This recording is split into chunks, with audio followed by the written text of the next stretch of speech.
dia, irmãos. Sejam todos bem-vindos para mais um culto de adoração ao Senhor com a Igreja Batista em Dom Pedro. Hoje, dia 24 de janeiro de 2021, nós estaremos pela manhã tendo como nosso professor o irmão Israel Fonseca. Ele estará dando continuidade aos estudos que estamos fazendo sobre o tema Teologia Bíblica, uma introdução à Teologia Bíblica. Hoje ele estará nos mostrando a importância da teologia bíblica para o discipulado. E, se o Senhor permitir, no próximo domingo, dia 31, ele estará encerrando esta série de estudos, apresentando-nos a importância da teologia bíblica para a família. O objetivo principal com estes estudos matutinos é preparar a nossa igreja para a importância do estudo da teologia que a própria Bíblia nos proporciona, trazendo-nos assim a saúde espiritual tanto para a vida da igreja como também para a nossa vida como indivíduos. Eu gostaria de convidá-los agora para a leitura de um texto que se encontra em Deuteronômio capítulo 6, versículos 1 a 9, que diz: Esta é a lei, isto é, os decretos e as ordenanças que o Senhor, o seu Deus, ordenou que eu lhes ensinasse, para que vocês cumpram na terra para a qual estão indo para dela tomar posse. Desse modo, vocês, seus filhos e seus netos temerão ao Senhor, o seu Deus, e obedecerão a todos os seus decretos e mandamentos que eu lhes ordeno, todos os dias da sua vida, para que tenham vida longa. Ouça e obedeça, ó Israel.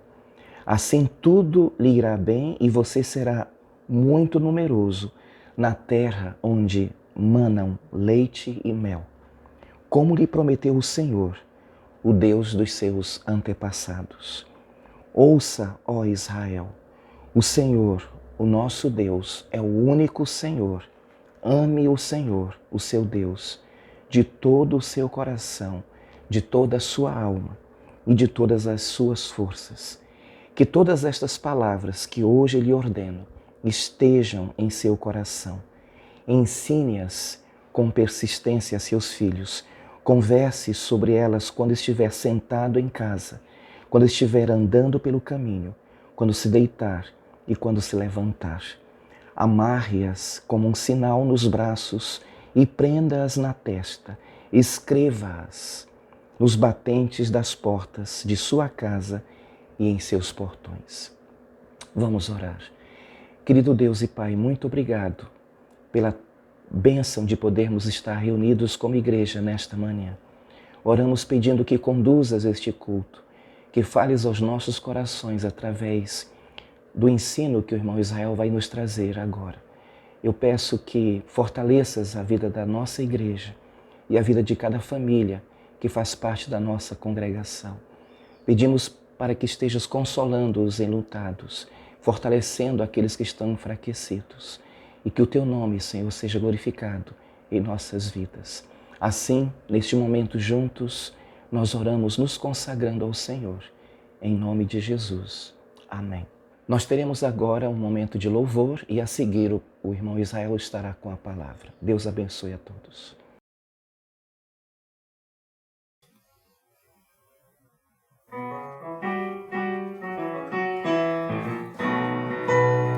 Em família estamos aqui, partilhando o amor de Jesus, que sua cruz nos motive a orar e a cantar conosco essa canção.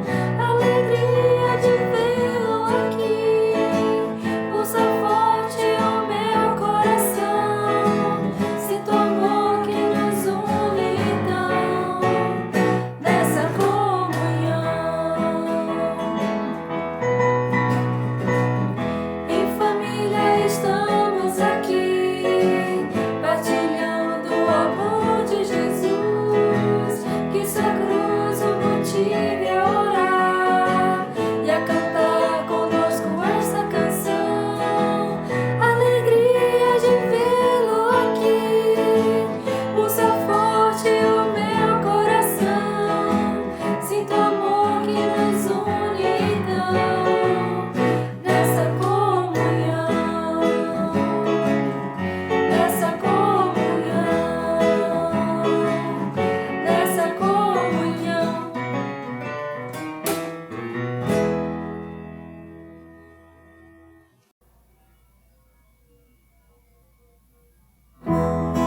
Bom dia, irmãos.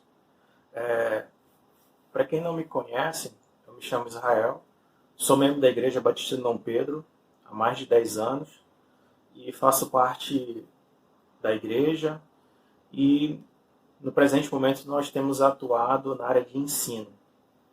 E já tem 3 domingos que o pastor João e o pastor Bruno começaram com um estudo sobre teologia bíblica.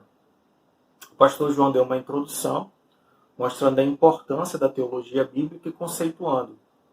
O pastor Bruno, no primeiro domingo, também deu continuidade a esse tema, e no domingo passado ele deu continuidade mostrando a visão de como ver a Escritura, mostrando que a Bíblia ela tem uma única história, né, panorâmica, que é de Deus, que é do Rei.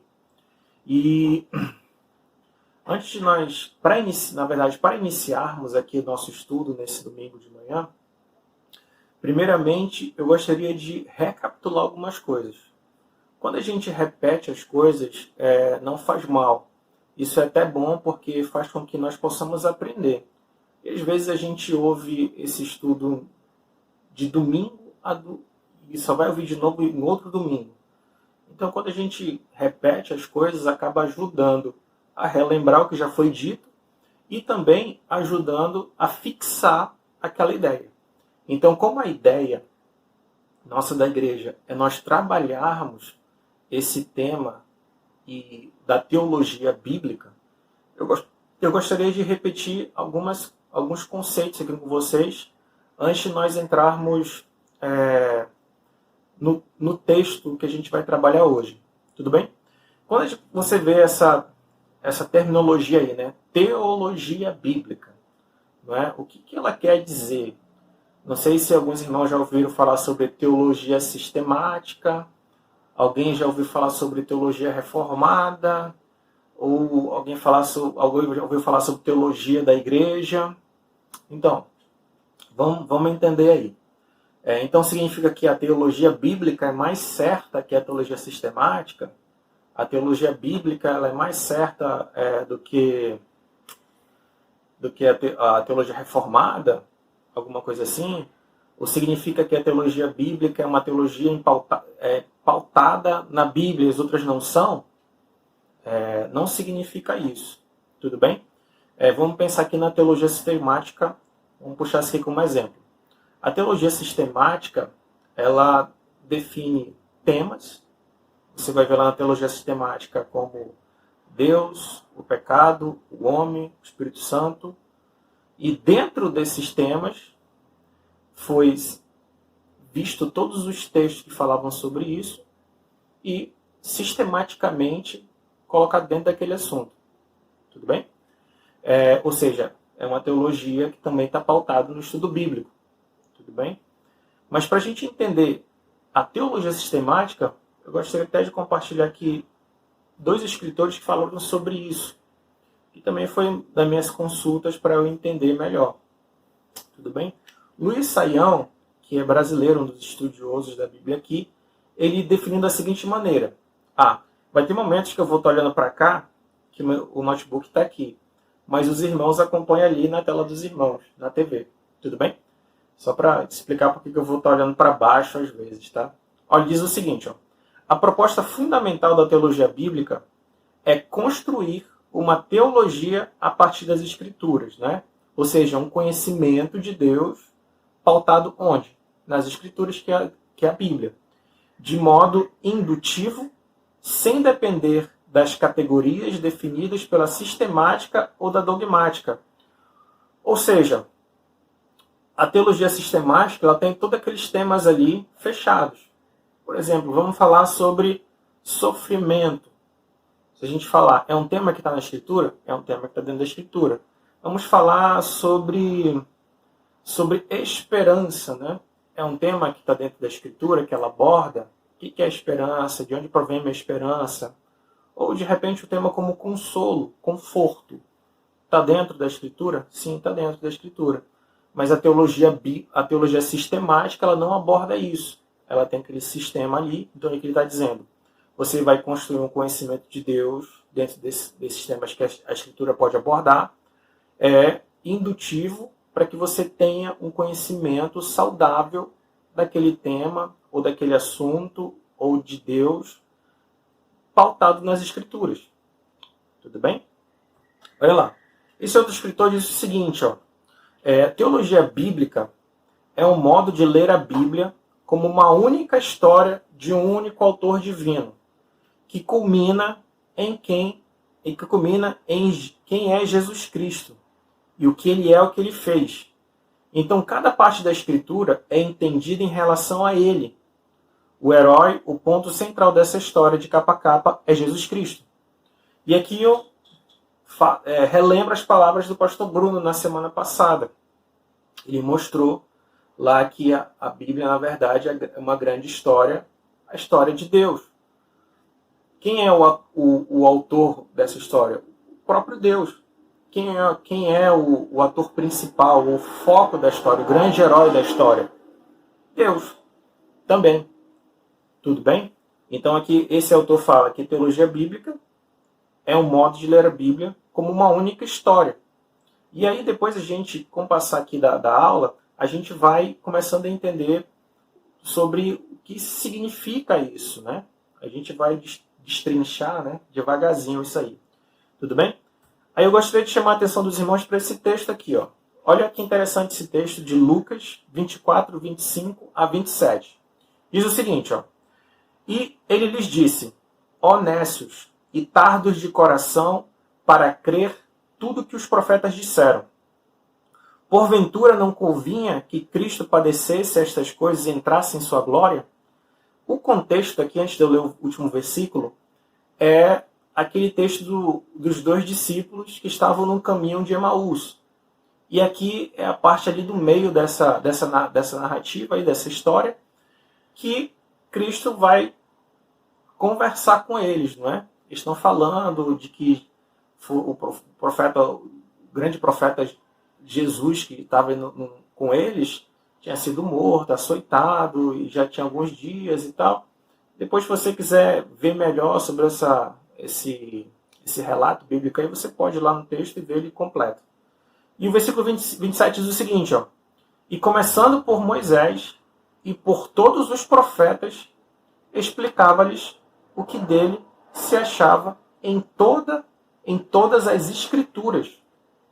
Ou seja, se a gente pensar nesse texto aqui, o próprio Senhor Jesus foi mostrando para os discípulos de que, desde Moisés, passando pelos profetas, tudo falava, muitas coisas são faladas sobre Cristo.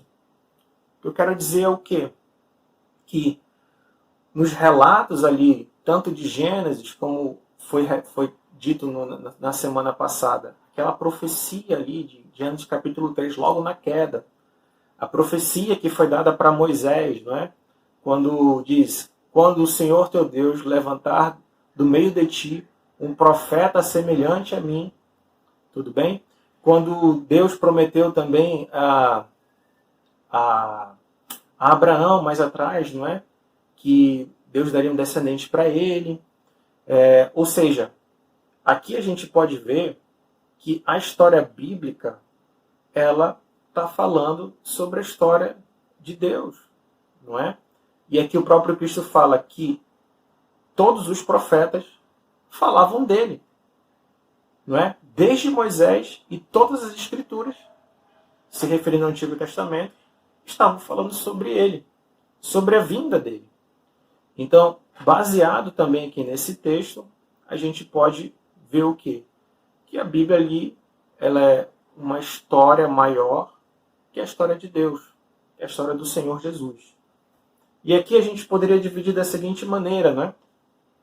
Só recapitulando um pouco do que o pastor Bruno falou na semana passada. A grande história da Bíblia, né? No Antigo Testamento, nós podemos dizer o quê? O rei cria e estabelece, Gênesis 1 e 2. O rei amaldiçoa, Gênesis 3. O rei julga, Gênesis 6. O rei abençoa, Gênesis 12. O rei resgata, Êxodo 1 a 15. O rei ordena, o rei guia, o rei governa, o rei expulsa, o rei promete, não é? Ali a gente pode ver, então, a ação de Deus dentro de toda a história dos livros do Antigo Testamento. Tudo bem? É lógico, né? Se a gente for estudar mais afinco isso aí, existem muitas outras histórias dentro do Antigo Testamento. Mas todas essas histórias, elas estão ligadas a essa história maior.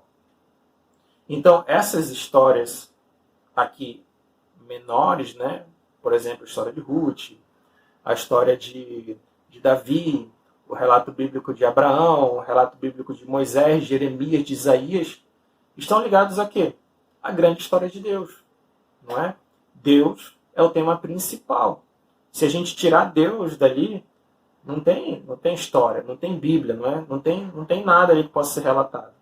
Ou seja, Deus é a causa primeira de toda essa história e de toda a história da humanidade. Então aqui a gente poderia dividir o Antigo Testamento dessa maneira. No Novo Testamento nós poderíamos dividir da seguinte maneira, né? O rei chega, que são os evangelhos, o rei sofre e salva, que são os evangelhos, a gente pode ver. O rei envia, o rei reina, e o rei retorna. Não é? É bem mais simples aí se a gente pensar que é uma história geral. Né? Então, pensando nisso, a gente pode reler o versículo 27, que diz o seguinte: e começando por Moisés e por todos os profetas, explicava-lhes o que deles se achava em todas as Escrituras. Então, se existe uma história maior, a história de Deus, não é? Como herói, como ator principal na Escritura, eu preciso avaliar, quando eu estiver em contato com a Bíblia, de saber aquele trecho que eu estou lendo, como é que ele pode se encaixar nessa história maior. Como é que ele se encaixa ali, como é que ele se adequa, por que está acontecendo aquilo, não é? E agora, eu gostaria de compartilhar com os irmãos a seguinte, algumas ferramentas que nós podemos usar para a gente criar uma teologia bíblica saudável. Tá bom? Vamos pensar aí. O autor que eu li lá na frente disse que é um modo de ler a Bíblia, né? Então, quando a gente pensa em teologia bíblica, a gente está pensando também em interpretação do texto. Ok? Então, a gente vai ter o texto bíblico e dentro... Só um minutinho.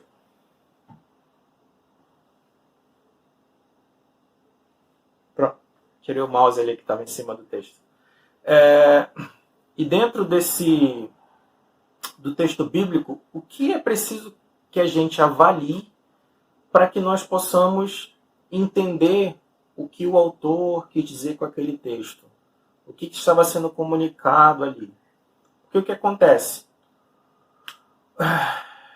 Se nós não respeitarmos e não tivermos algumas diretrizes para ler o texto bíblico, nós podemos cair no engano de dizer que a Bíblia disse uma coisa que ela não disse. Não é?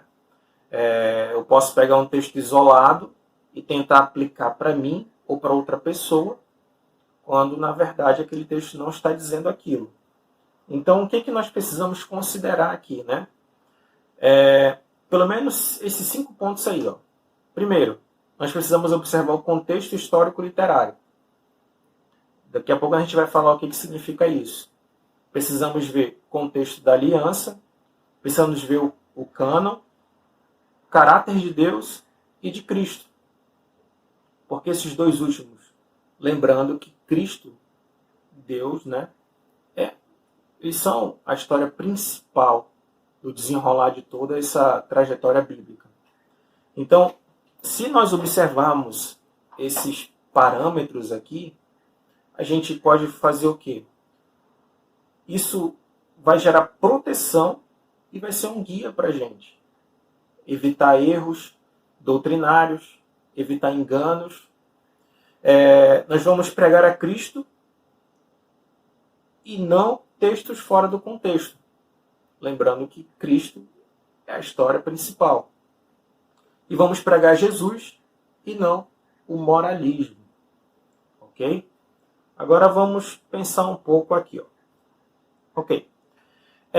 O texto que nós vamos trabalhar, esse slide aqui ele ficou um pouco pequeno, mas a gente vai estar passando para vocês depois esse slide para os irmãos terem com vocês aí, se você quiser revisar, tudo bem, para você ter em casa e tal. O pastor ele fez um vídeo avisando que nós trabalharíamos o tema de discipulado e família, né? Mas aí nós conversando lá, esses dias, o texto que eu gostaria de trabalhar com os irmãos aqui é o texto de 2 Coríntios 1, versículo 3 ao versículo 11, que fala sobre consolo, né?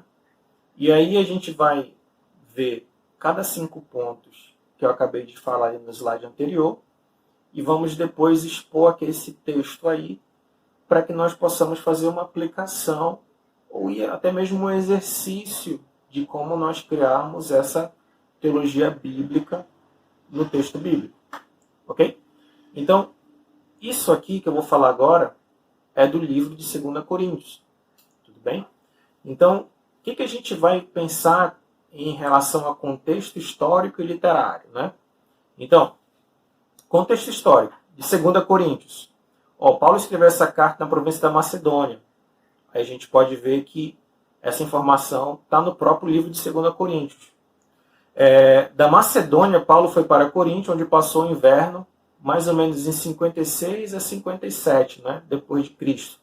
Supervisionou obra e coleta e compôs epístolas aos romanos. Ou seja, no próprio livro, lá no capítulo 8, né, ele fala sobre essa questão da coleta, das pessoas que estavam com necessidade, e aqui possivelmente ele ficou nesse tempo aí, e possivelmente logo depois ele escreveu a carta aos romanos.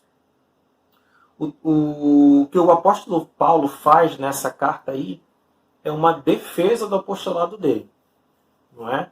Então, que tema é tratado aí, não é? Paulo fala muito das suas aflições, da necessidade da igreja de perdoar e restaurar um membro incestuoso que tumultuava a congregação e liderava oposição ao seu ministério em Coríntios. Isso pode ver lá no texto de 2 Coríntios 2, 6 a 11. Tudo bem? Muitos autores estudiosos da Bíblia dizem que essa é uma das cartas que o apóstolo Paulo mais fala sobre os seus sentimentos, sobre as suas lutas, sobre as suas aflições. Não é? Algumas pessoas, por um lado, dizem que ela não é tão teológica, mas outros dizem que ela é bastante teológica, que trata de vários assuntos, como ali nos primeiros capítulos, sobre o ministério da reconciliação, não é? Trata também da esperança do crente, trata também do apostolado, da defesa, e que é uma carta muito importante. E o outro autor diz o seguinte, que a palavra-chave dessa carta é consolo. Ok? Então a epístola ali no capítulo 1, versículo 3 começa com consolo, e no capítulo 3, versículo 11, ela termina com consolo. Tá certo? Então por que nós temos que ter essas informações aqui, não é? Porque se você não tem essas informações, você pode pegar o texto e fazer o que quiser. Então, quando o apóstolo Paulo escreveu a carta inspirado pelo Espírito Santo, ele escreveu com um destinatário, não é? Então, ele objetivamente falou para aquelas pessoas, tá certo? E Deus inspirou eles também para falar, para que através dessa carta pudesse falar conosco hoje também. Tudo bem? Ignorar isso, esse contexto histórico, é o quê? É simplesmente desprezar o objetivo que a carta foi escrita. Então, se nós fizermos isso, né, nós não seremos fiéis. Nós estaremos ignorando e, de repente, não entendendo tudo que Deus quis transmitir ou quer transmitir para nós através dessa carta. Então, contexto literário, né? Ela é uma epístola. Então a Bíblia é dividida em várias formas literárias na escritura, né? A gente pode ver ali que tem a forma histórica, né? Que a gente vê o livro de Atos, a gente vê as epístolas, não é? Escritas pelo apóstolo Paulo, e vê também um estilo literário apocalíptico, né? Que de fato é Apocalipse ali, e alguns outros livros do Antigo Testamento. Vamos lá. Outra coisa que você tem que observar é o contexto da aliança. Tudo bem? Então, a gente poderia dividir aí as alianças da seguinte maneira. Aliança adâmica, ou seja, Deus fez uma aliança com Adão. Depois a aliança noaica, né, que é de Noé. Aliança abrâmica, aliança mosaica, aliança davídica e a nova aliança, que seja por meio do Senhor Jesus Cristo. Tudo bem? Então, dentro do texto que você vai trabalhar ou estudar, você tem que localizar em que aliança, como é que Deus está tratando ali. Em que momento histórico isso está acontecendo, né? Isso é importante. Porque o Senhor Jesus Cristo já tinha apresentado o Evangelho, já tinha se sacrificado, né? E ressuscitado. Então, isso faz toda a diferença se a gente olhar aqui o Antigo Testamento. É importante a gente saber situar isso quando você for ler a Bíblia, for ver o texto. Outra coisa importante, o cânon, né, da Escritura. Isso significa que a Escritura é a melhor intérprete de si mesma. Conexões textuais, não é, com outros livros da Escritura. Ou seja, a gente já ouviu falar muitas vezes, quando entrei na igreja, eu ouvi muito falar sobre isso, né? Que você precisa comparar a Escritura com a Escritura para poder entender ela melhor. Isso aqui é verdade, né? O que trata aqui, não é? Então, dentro do cânon da Escritura, você pode dividir o quê? Existem temas que você pode identificar. Eu falei agora no início, né? Sobre temas que são estudados. Então, dentro dali da Escritura, você pode perceber temas, você pode perceber também profecias, não é? Ou seja, aqui é importante você ver em que momento que ela foi dita, olhar para trás, olhar para frente, se ela, não é, foi cumprida ou não, para quem foi dita, não é? Se ela tem vários momentos que vai acontecer ou não. Isso se mistura um pouco com a promessa que eu estou falando aqui já, né? A tipologia também, e continuidade e descontinuidade. Aqui um exemplo a gente pode dizer o seguinte: Deus pediu para Abraão circuncidar, né? E Abraão se circuncidou. Então, será que eu preciso fazer isso ainda, né? Mas no Novo Testamento é dito o apóstolo Paulo que a circuncisão para nada vale, né? Mas sim que Cristo é a resposta para essas coisas. Então, é importante eu entender essas coisas para que eu possa saber interpretar a Escritura e me localizar. E assim ter uma doutrina saudável. Outro ponto que nós podemos colocar aqui é o caráter de Deus. Não é? Uma coisa que não muda quando lemos a Bíblia é o caráter de Deus. Portanto, precisamos ler. Precisamos ler teologicamente. Devemos perguntar, quando você estiver diante do texto bíblico, não é? O que essa passagem revela sobre Deus? Que atributos de Deus essa passagem ressalta, não é? Que temas teológicos se encontram nessa passagem? O que esses temas teológicos me ensinam sobre Cristo, o Rei? Então, quando você estiver ali, diante do texto, é bom sempre se perguntar sobre isso. Lembrando que a Escritura revela a Deus. Não é? Então, se você de repente exclui perguntas sobre Deus, você de repente vai estar perdendo o fio da meada ou vai estar se desconectando da história principal da Escritura. E outro ponto que nós podemos ver é o quê? É Cristo. Tudo bem?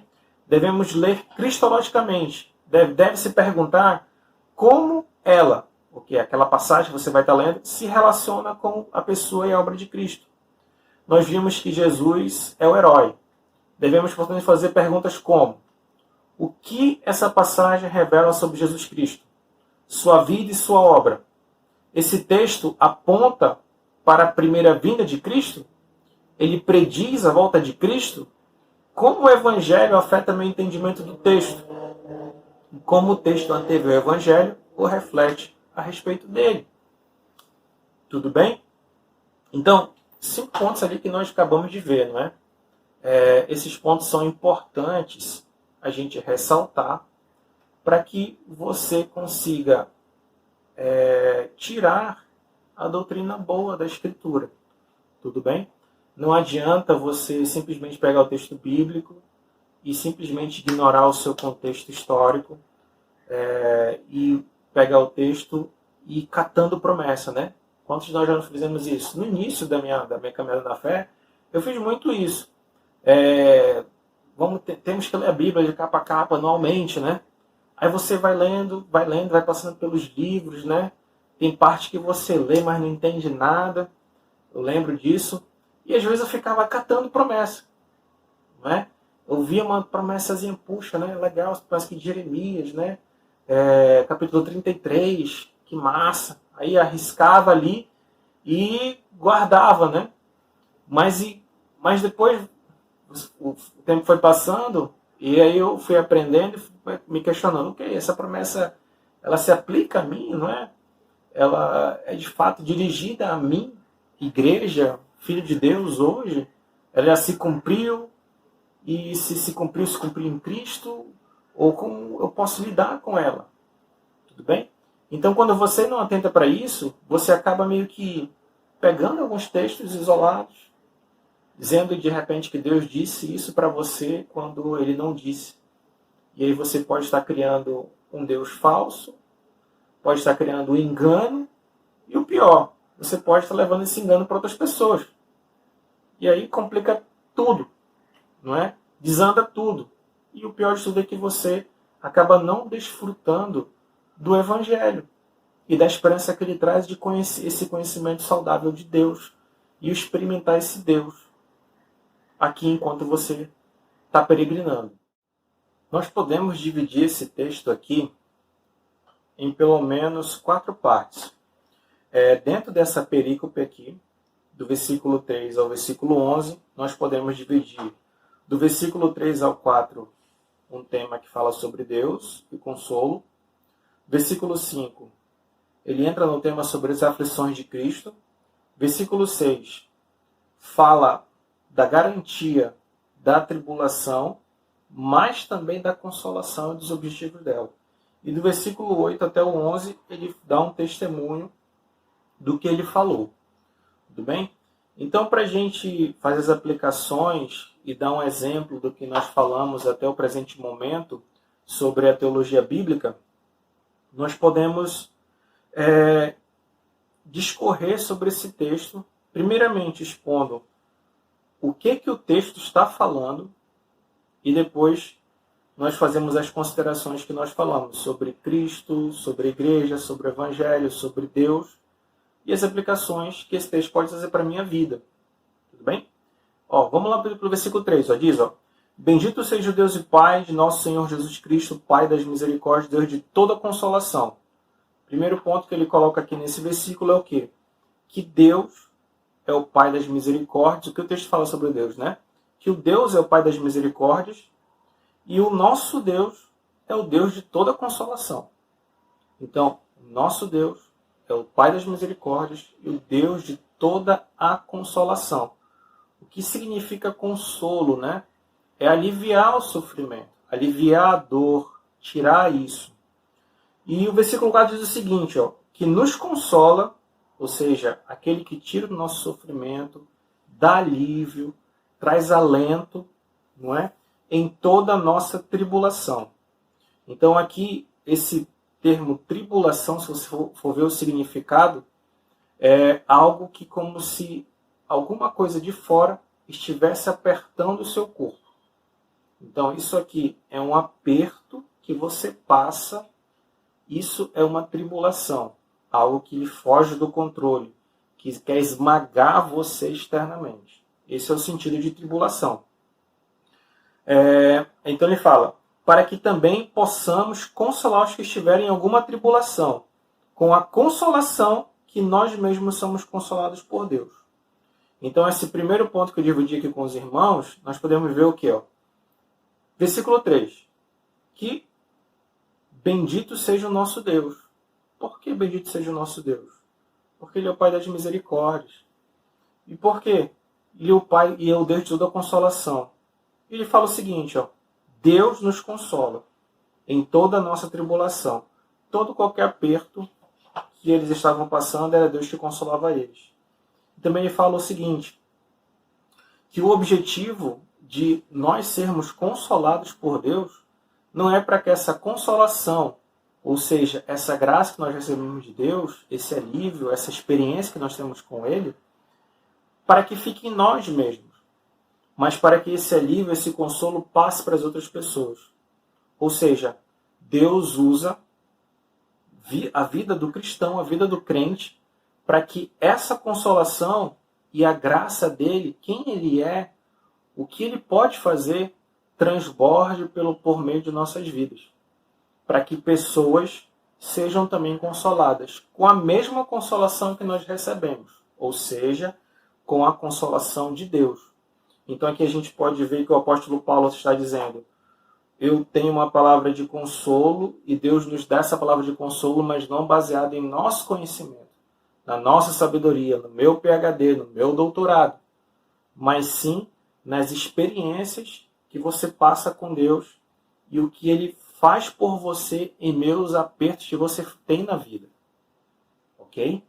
Então aqui é o que o texto está dizendo claramente, objetivamente. Tudo bem? Vamos para o versículo 5. Diz o seguinte, ó. Pois como as aflições de Cristo transbordam para conosco, assim também a nossa consolação transborda por meio de Cristo. Ok. Ele começa falando de tribulação no versículo acima 3 e 4, e no versículo 5 ele fala: pois como as aflições de Cristo transbordam para conosco. O que significa isso? No versículo de Atos, quando o apóstolo Paulo, Atos capítulo 9, quando o apóstolo Paulo caiu do cavalo, né, foi derrubado, a primeira pergunta que o Senhor Jesus Cristo fez para ele foi o seguinte: Paulo, Paulo, por que me persegues? Então, ali dava para ver que perseguir a igreja é o mesmo que perseguir a Cristo. Ou seja, os sofrimentos que a igreja passa por meio, em nome do Senhor Jesus Cristo, as perseguições, as aflições, as injúrias, é perseguir a Cristo também, porque nós somos o corpo de Cristo. Entende? Fazemos uma conexão com esse texto. E o texto também de Colossenses 1:24, se você quiser ver depois aí na sua Bíblia, diz que o apóstolo Paulo está terminando as aflições de Cristo no corpo dele. Ou seja, os sofrimentos, as tribulações que ele passava ali, por ele ser crente, eram as aflições de Cristo na vida dele. Então, as aflições de Cristo não está se referindo aqui exatamente àquela aflição que ele passou na cruz, mas sim os sofrimentos que a igreja passa, as perseguições que a igreja passa. Isso são sofrimentos de Cristo. Ok? É assim que nós podemos entender. Como é que eu pude entender isso aqui com vocês? Eu consegui entender fazendo comparações com o que a própria Bíblia está me dizendo. E a Bíblia fala sobre isso no Novo Testamento. Não preciso ir no Antigo Testamento porque eu não vou ver alusão a isso. Mas eu vejo alusões aos sofrimentos de Cristo, no corpo de Cristo, aqui no Novo Testamento. Acabei de citar 2 textos aqui para os irmãos. Ok? Então diz o seguinte: assim também a nossa consolação transborda por meio de Cristo. Então, objetivamente pensando nesse texto aqui, significa que assim como nós somos aflitos, nós passamos por aflições, eles aqui no caso estavam passando por tribulações, de certo iriam também passar pelo consolo. De certo iriam passar pelo consolo. Objetivamente é o que a gente pode perceber aqui nesse texto. Depois vem, ó, versículo 6. Se somos atribulados, é para a vossa consolação e salvação. Se somos consolados, é para a consolação. Para a vossa consolação é, o qual se opera suportando com paciência as mesmas aflições que nós também padecemos. A nossa esperança acerca de vós é firme, sabendo que, como sois participantes das aflições, assim o sereis também da consolação. Então aqui no versículo 7, ele repete o mesmo pensamento do versículo 5, não é? Assim também a nossa consolação transborda por meio de Cristo. Ok? Então aqui ele fala, se somos atribulados é para a vossa consolação e salvação no versículo 6. Então, o objetivo de sermos atribulados, um dos objetivos, né, é que nós podemos receber a consolação do próprio Deus. E não somente isso, mas também salvação. Ou seja, Deus pode usar essas situações de aperto para que pessoas cheguem ao conhecimento dele. Ok? Então aqui a gente fecha esses 2 outros pontos que eu dividi essa perícope aqui. Versículo 5, tudo bem? A gente entende essa questão do sofrimento de Cristo. Versículo 6 e 7 nós vemos que, assim como certa é a tribulação, certa também por meio de Cristo é o consolo que ele pode dar em nossas vidas. Vamos lá. Aqui a gente está fazendo uma leitura objetiva nesse momento. Versículo 8 diz o seguinte: não queremos, irmãos, que ignoreis a tribulação que nos sobreveio na Ásia. fomos sobremaneira agravados mais do que podíamos suportar, de tal modo que até da vida desesperamos. De fato, já em nós mesmos tínhamos a sentença de morte, para que não confiássemos em nós, mas em Deus, que ressuscita os mortos, o qual nos livrou e em quem esperamos que ainda nos livrará de tão grande morte. Aqui no versículo 8, o apóstolo Paulo começa a falar de uma experiência pessoal que ele teve de tribulação. Não é? Diz o seguinte, ó, fomos sobremaneira agravados mais do que podíamos suportar, de tal modo que até da vida desesperamos. Aqui a gente pode fazer algumas comparações. Esse texto aqui foi escrito, como eu falei lá no início, ali depois de segunda, quase terceira viagem missionária, não é? Então aqui, essa tribulação, alguns autores associam ela aqui. Hoje o próprio texto diz aqui, olhando o texto bíblico, a gente pode fazer algumas conexões. Aquela conexão lá do capítulo 19 de Atos, onde Paulo sofre aquela situação toda lá por causa da Diana, né? Dos artífices que estavam perdendo dinheiro, né? Com o evangelho, porque as pessoas estavam abandonando aquilo e não estavam mais comprando aqueles trequinhos que o pessoal fazia lá da deusa, né? A gente pode também associar essa tribulação aqui que ele passou de repente a perseguição dos judeus a ele, que a gente pode ver também no livro de Atos. De repente ele pode ter sido tentado ser julgado nos tribunais ali nas sinagogas, entende? Então isso também é uma situação. E até as feras que ele fala de Éfeso, né? Que não fica claro que exatamente se refere. Pode ser que se refira àquela situação lá de Deus da Diana, né? Do capítulo 19 de Atos, ou outra situação. Ou até mesmo pode ser a situação que a gente vê no próprio livro aqui de 2 Coríntios, lá no capítulo 12, do espinho da carne, né? Que ninguém tem uma certeza do que seja ali. Sabemos que é o mensageiro de Satanás, que estava afligindo o apóstolo Paulo. Mas não pode ser que seja essa situação que ele também esteja se referindo. Mas, embora qual seja a situação que eu esteja se referindo aqui, a questão do texto objetivamente é que ele foi sobremaneira atribulado aqui. Tanto que ele até falou, a gente desesperou da vida. Ou seja, ele chegou àquela situação aqui que a gente muitas vezes pensa, agora acabou. Agora eu vou morrer, porque não tem o que fazer. Mas a resposta dele foi o seguinte, ó.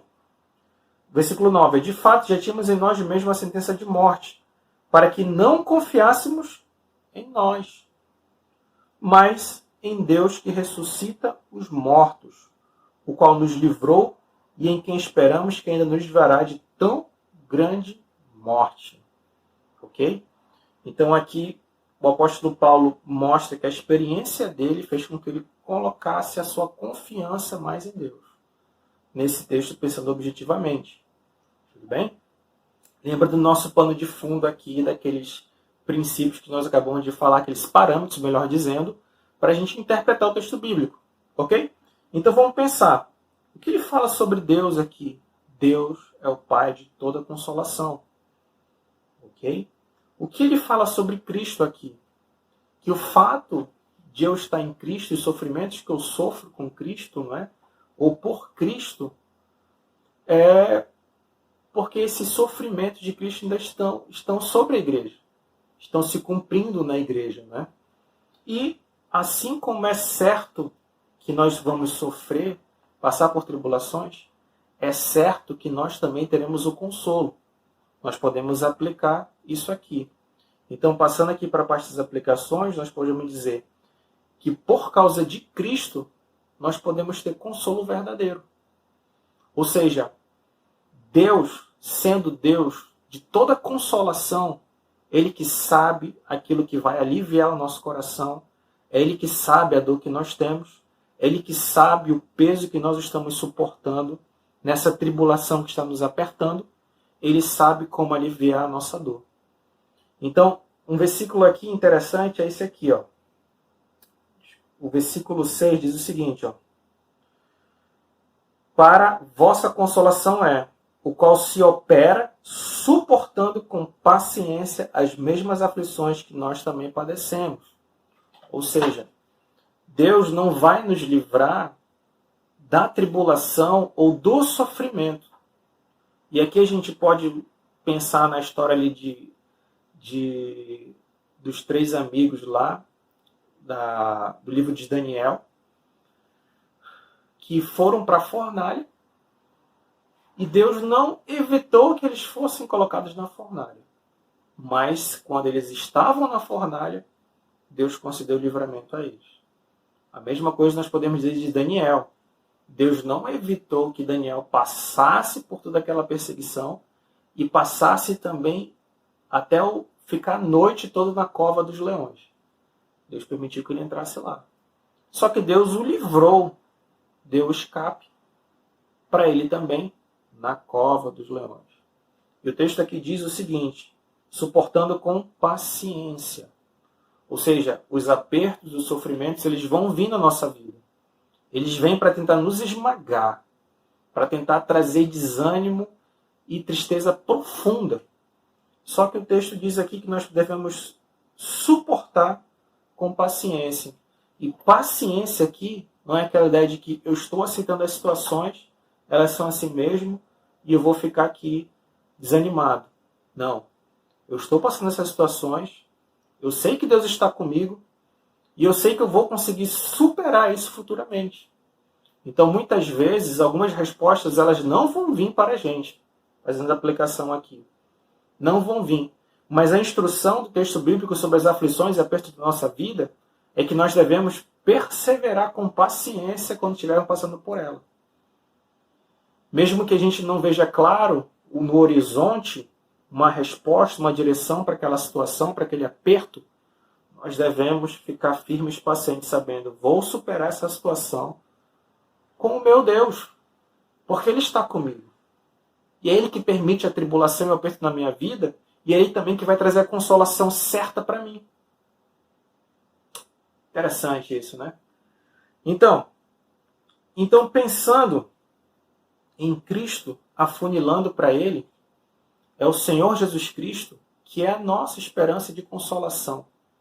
Ele que nos dá essa garantia, não é? Por estarmos nele, é que nós podemos ter essa certeza. Ter essa certeza.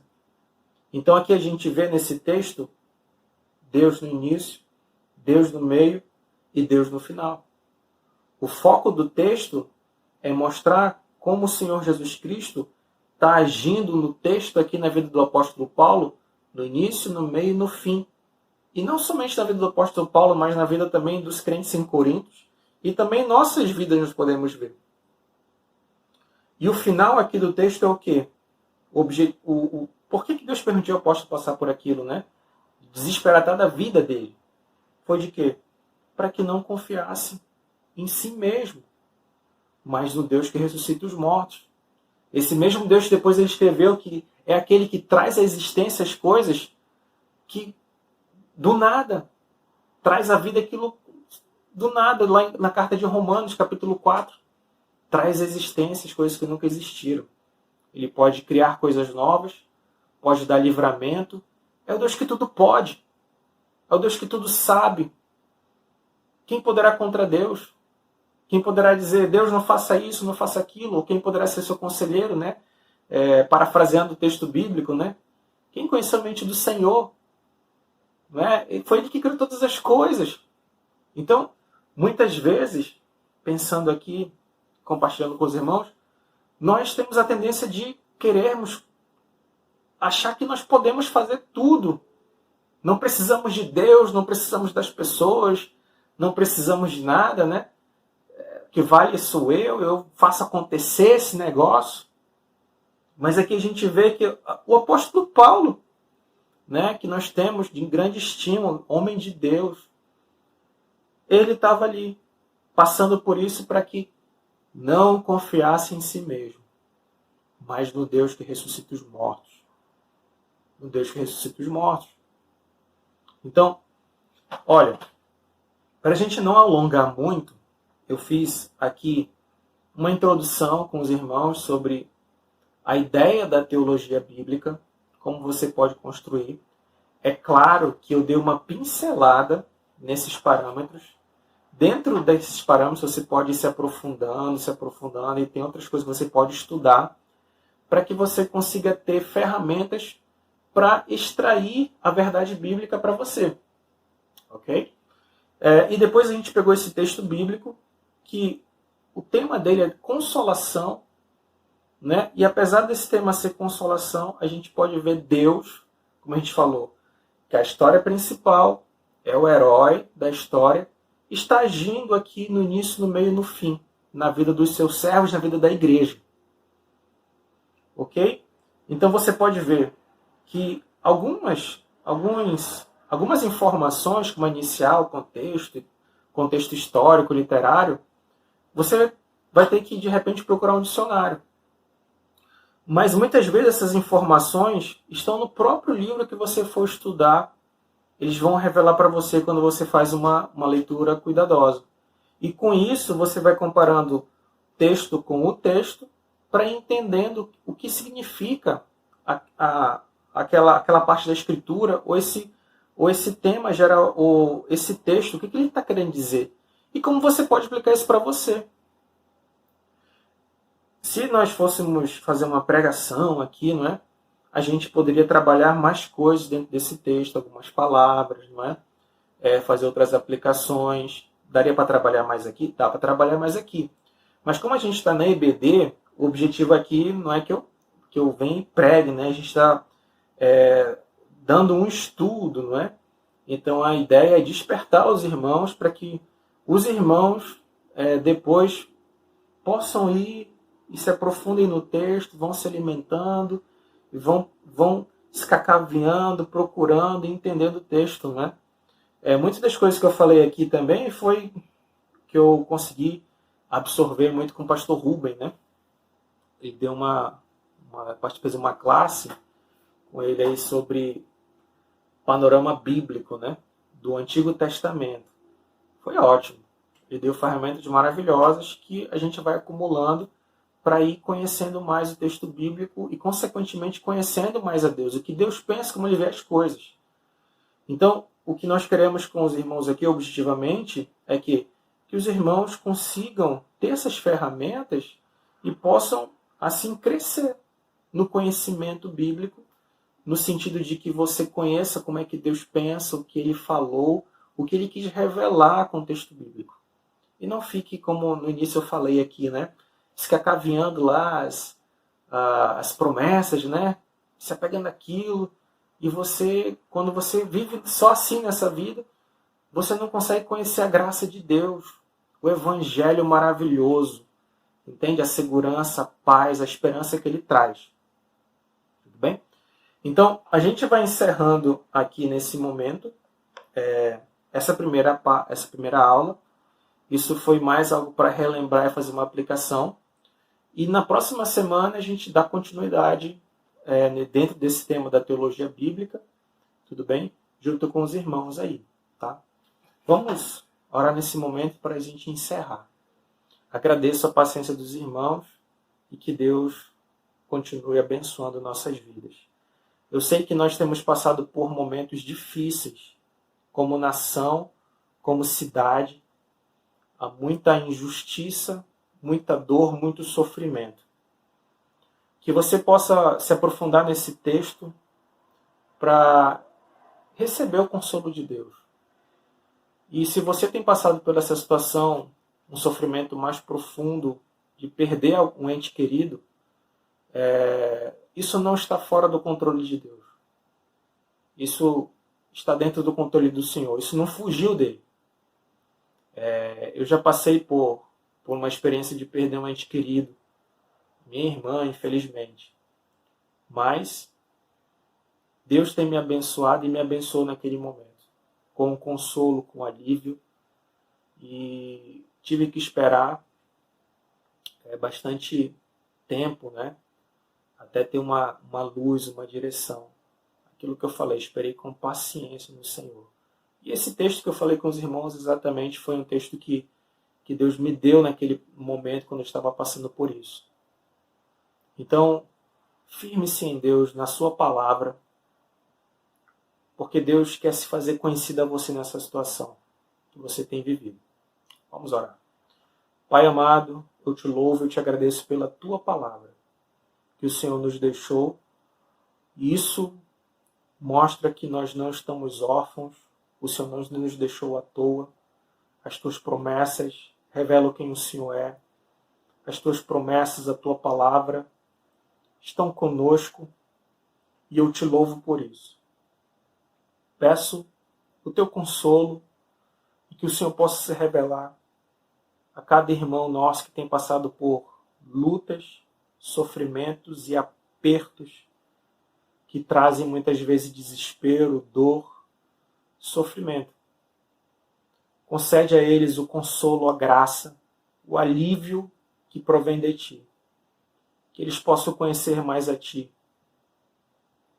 Sonda nossos corações, Senhor, porque facilmente nós somos levados a confiar em nós mesmos e a confiar nos nossos recursos materiais, muitas vezes.